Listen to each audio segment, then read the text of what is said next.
Segundo Ellen Libby, psicóloga norte-americana que lançou o livro A Criança Favorita, abre aspas, um pai não é igual a uma mãe. Assim, um filho não é igual ao outro, fecha aspas. Será que isso é verdade? A gente vai discutir agora. Está no ar, Terça no Divã.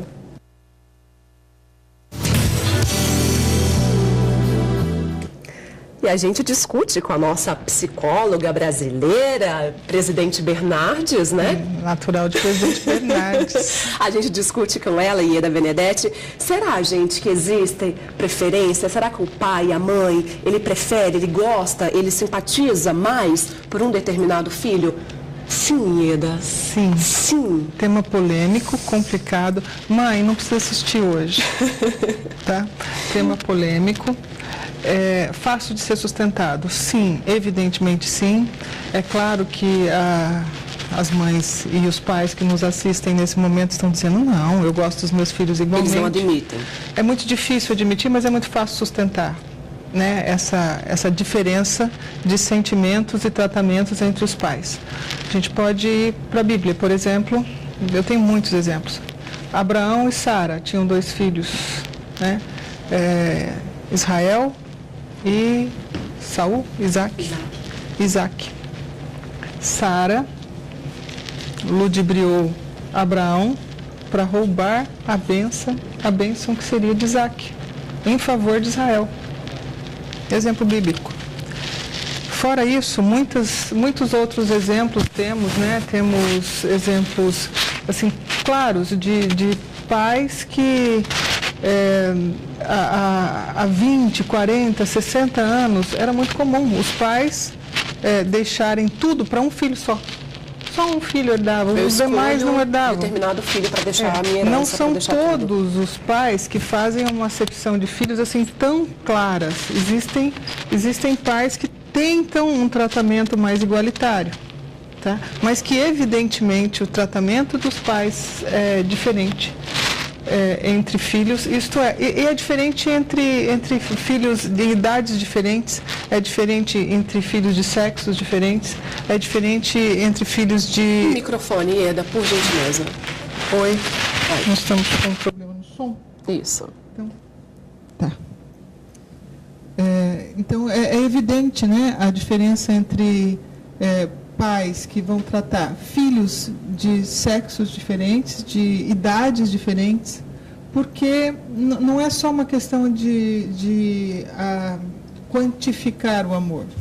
É uma questão de respostas de expectativa. Mas talvez não seja determinada época, Ieda, uma época em que o filho X precise mais da atenção dos pais. E por isso acabam se confundindo esses sentimentos aí. Eu gosto, eu prefiro ele. Seria meio rotativo, assim, em épocas? Sim, pode ser. Não, isso não é simples assim, mas isso pode ser. Existe uma máxima que diz que um homem não toma banho 2 vezes no mesmo rio, porque é outro rio. A água passou por ali. Então, os filhos interagem com os pais e os pais com os filhos, e alguns pais são mais afetivos, às vezes o pai é mais afetivo, às vezes a mãe é mais afetiva com um ou com o outro.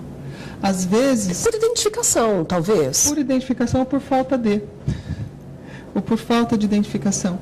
E, às vezes, um filho demanda mais, um filho, ele interage de forma diferente com os pais.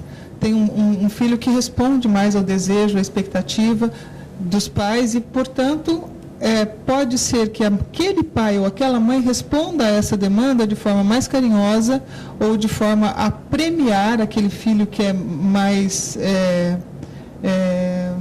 um filho mais carinhoso, um filho que responde mais aos desejos deles, ou faz o contrário, premia aquele que é mais rebelde, aquele que é mais malcriado. Por quê? Em busca daquele amor, ou em busca de resgatar aquele filho até como uma forma de amar.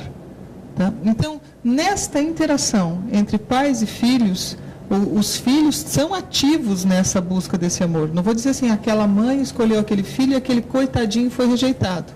Às vezes é muito mais fácil amar um filho que outro também. O filho que dá mais trabalho, Ieda, a gente até nesse final de semana, a gente discutindo, a gente se encontrou, a gente colocou o nosso tema em debate. Será que aquele filho que dá mais trabalho, no qual os pais têm que ficar mais em cima, será que automaticamente ele é o preferido, o mais amado? Não automaticamente, mas geralmente. Porque é muito mais fácil amar alguns filhos do que outros. Mas alguns filhos, eles dão tanto trabalho que é uma forma de demandar o amor, é uma forma de chamar o amor. É aquele filho que, por mais que você dê atenção, que você dê amor, que você oriente, aquele filho precisa de mais, e mais, e mais. Porque, como eu disse, não basta apenas a mãe ou o pai optar por amar aquele filho. O filho também tem um quantum de amor que ele demanda. Às vezes um filho precisa de pouco amor, demanda menos amor, demanda menos atenção e é um filho ótimo. E tem um filho que tem tudo e mais um pouco, e está demandando amor, e está pedindo mais, está querendo mais, e por mais que os pais se esmerem naquele amor, aquele filho continua vazio. Porque isto é inerente ao sujeito. Então, quando a gente vai analisar se os pais são suficientemente bons, a gente precisa analisar se os pais são suficientemente bons em relação àquele filho. Existem mães que são péssimas mães, que não sabem cuidar dos seus bebês, que não gostam de cuidar dos seus bebês, mas os bebês demandam tão pouquinho que, assim, o pouquinho que aquela mãe deu fez daquele bebê um grande homem. E às vezes o bebê demanda tanto que, por mais que seja uma mãe dedicada, amorosa, que se esmere, né, aquele bebê se torna alguém vazio, alguém que precisa continuar sendo amado. Então, quando nós falamos, né, que existe sim acepção entre filhos, existe diferenças, e existe diferença no amor, tanto qualitativamente quanto quantitativamente, isso é ativo, isso não depende só dos pais. Depende dos pais e da demanda dos filhos e da ação desses filhos. O primogênito, ele tende a ser o mais amado? Eu acho que o caçula tende a ser o mais amado. Eu acho que por tendência, porque se é aquele que precisa mais, porque vai ter mais tempo. Mas existem vários casos, né? Existem casos que é o mais velho, que seria o mais velho, existem casos que seriam os mais novos. Assim, isso é muito pessoal agora, tá? Eu não estou falando em nome da psicologia, estou falando uma observação geral minha. Eu vejo que os filhos mais velhos são os preferidos dos pais, do sexo masculino, pai, né? E os caçulas da mãe. Nem em todos os casos. Porque o pai ama desde que o pai cobra eficiência. E os pais, né, no caso, os homens preferem as filhas e as mães preferem os filhos. Olha, que as mães preferem os filhos é vero. É verdadeiro. Né? Experimenta casar com o filho delas para você ver. Mexe com o filho dela. Preferem os filhos dela. Agora, os pais, às vezes eles se identificam com o filho, que é o filhão, que vai para o futebol, que faz o programa junto, e às vezes não. Às vezes ele protege a filha. Mas as mães, por vivermos numa sociedade patriarcal, pelas mães, né, para serem amadas pelos seus maridos, né, buscarem sempre oferecer um filho varão para eles, né? Então isso é cultural. Então isso lá no campo mais inconsciente, mais subliminar, às vezes pesa. Mas isso assim é uma regra que pode ser assim a maioria ou existe uma incidência maior disso, mas não podemos afirmar que todos os casos sejam assim. Né? Como fica, Ieda, esse irmão que vê, que sente que o amor que os pais têm é muito maior pelo irmão e não por ele? Depende da estrutura desse irmão. Às vezes é um irmão imagino que seja um sentimento muito cruel, muito ruim. Se for um irmão que demanda pouco, se for um irmão que precisa pouco de afeto, sabe naquela ele está nem aí, ele nem liga? Não só ele não está nem aí, como ele ajuda a cuidar do irmão. Não só ele não está nem aí, como ele ajuda a cuidar, porque ele aprende a responder à demanda do irmão. Agora, quando os pais, de alguma forma, preferem um dos irmãos, ou, mesmo que não prefira, alguém se sente menos amado numa relação familiar, aí o problema, ele se estende para o resto da vida. Ele se estende e se espelha nos filhos que terão. Porque aí o pai quer compensar, né? Vamos que o pai tenha se sentido menos amado que o irmão. A guerra continua na segunda geração. Eu conheço histórias assim, onde dois irmãos, um se sentia mais amado que o outro se sentia evidentemente preterido, aí cada um dos dois tiveram 2 filhos, 2 meninos. Eles eram 2 meninos e cada um dos dois, ao se casarem, tiveram 2 meninos. Você precisa ver a guerra nas gerações. Um pai dava um quadriciclo para uma criança de 3 anos, motorizado. O outro precisava dar um avião.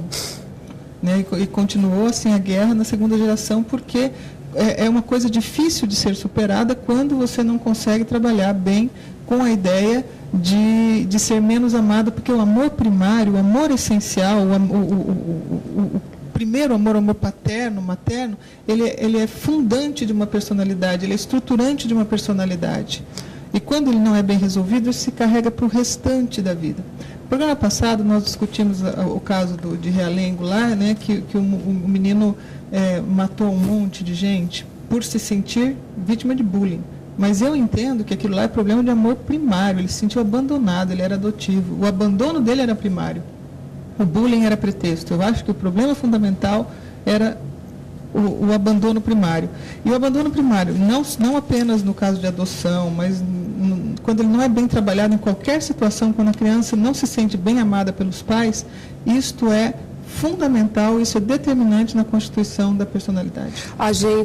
Você comentou que existem mães que são péssimas mães, concordo plenamente. Tem o caso da mãe que jogou a filhinha recém-nascida no lixo, tem outro caso aí recente da mãe que teve trigêmeos e não queria ficar com os 3 filhos, quer dar um dos filhos. Isso não é mãe. Não existe amor. É mãe, mas aonde que não tem capacidade de amar. Olha, existem muitas mães assim.